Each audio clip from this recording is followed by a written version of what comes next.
નમસ્કાર. પોષણ ટ્રેકર એપ્લિકેશનની અંદર વેક્સિનેશનની પ્રવૃત્તિ કેવી રીતે દાખલ કરવી, એની એન્ટ્રી કેવી રીતે કરવી, એની માહિતી આપણે આ વિડીયોમાં સમજવાની છે. સૌથી પહેલાં આપણે પોષણ ટ્રેકર એપ્લિકેશન છે એને ઓપન કરીશું અને ત્યાં મોબાઈલ નંબર છે એ દાખલ કરીશું. ત્યારબાદ એમપિન નંબર છે એને પણ દાખલ કરીશું અને લોગિન કરીશું. લોગિન કરશો એટલે રાબેતા મુજબ બે ખાનાઓ અહીંયા દેખાય છે. એમાં સૌથી પહેલું ખાનું એટલે બેનિફિશરી રજિસ્ટ્રેશન ઉપર આપણે ક્લિક આપીશું એટલે આપણને 8 જેટલા ખાનાઓ ખુલી જાય છે. એમાં આપણે જોઈએ વેક્સિનેશન એટલે ગર્ભવતી મહિલાઓ, સ્તનપાન કરાવતી મહિલાઓ અને 0 થી 6 વર્ષના બાળકો અને કિશોરીઓને વેક્સિનેશનની માહિતી ક્યાંથી અને કેવી રીતે દાખલ કરવી એ સમજવાની છે. તો જોઈએ ગર્ભવતી મહિલાઓ. અહીંયા આપેલા જે પણ નામો છે એ નામોની અંદરથી કોઈ એક બેનનું આપણે નામ નિશ્ચિત કરીએ અને એના નામની આ સામે આપેલા 3 ડોટ ઉપર ક્લિક કરીશું. આ 3 ડોટ આપણે ખાસ યાદ રાખવાના છે. ચલો અહીંયા આપણે આસિયાના બેન ઉપર ક્લિક આપીએ. ત્યાં આપણને 4 જેટલા ઓપ્શનો પૂછે છે.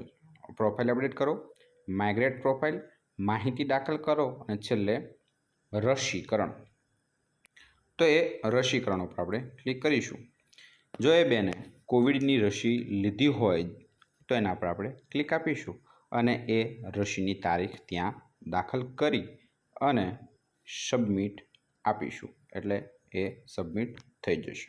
ઓકે, આપ શીખી ગયા. ચાલો એ પછી આપણે જઈએ છીએ સ્તનપાન કરાવતી મહિલાઓમાં. ત્યાં પણ એ જ રીતે અનિશાબેન ઉપર છે. ત્યાંના 3 સામે ડોટ આપ્યા છે, ત્યાં ક્લિક કરીશું. રસીકરણ છે 3જા નંબરે, ત્યાં જઈશું. કોવિડની રસી લીધી છે તો હા, તો ક્લિક આપીશું અને ત્યાં એની તારીખ લખીશું અને સબમિટ આપીશું એટલે એ સબમિટ થઈ જશે. એ પછી આપણે જોઈએ બાળકોમાં. 0 થી 6 વર્ષના બાળકોનું આપણે ખાનામાં જઈશું, ત્યાં ક્લિક આપીશું અને ત્યાં જઈને કોઈ પણ એક નામ આપણે નિશ્ચિત કરીશું, જેમ કે મિન્હા. ચલો મિન્હાના નામ ઉપર આપણે કોઈ 3 ડોટ કર્યા.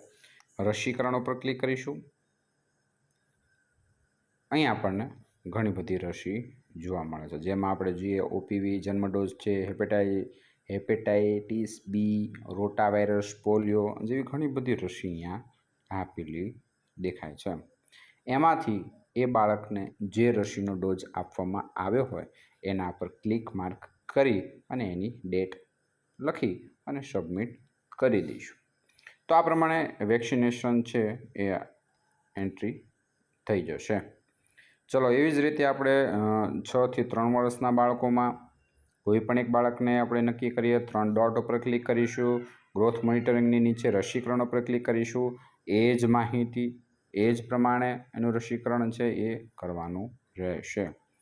ચાલો એ પછી આપણે ખાનાઓ આપણે જોઈએ છે 3 થી 6 વર્ષના. એમાં પણ એ જ રીતે 3 ડોટ ઉપર ક્લિક, રસીકરણ, કોઈ જે ડોઝ આપણને આપવામાં આવ્યો હોય એ ડોઝ ઉપર ક્લિક કરી અને એની તારીખ લખી દઈશું એને સબમિટ કરી દઈશું એટલે વાંધો આવતો નથી. ચલો આવી રીતે કરવાથી વજન ઊંચાઈ બાદ વેક્સિનેશન છે એ સંપૂર્ણતઃ એન્ટ્રી થઈ જશે. આપ સૌનો આભાર. આપને આ સમજવામાં ખૂબ સરળતા રહેશે.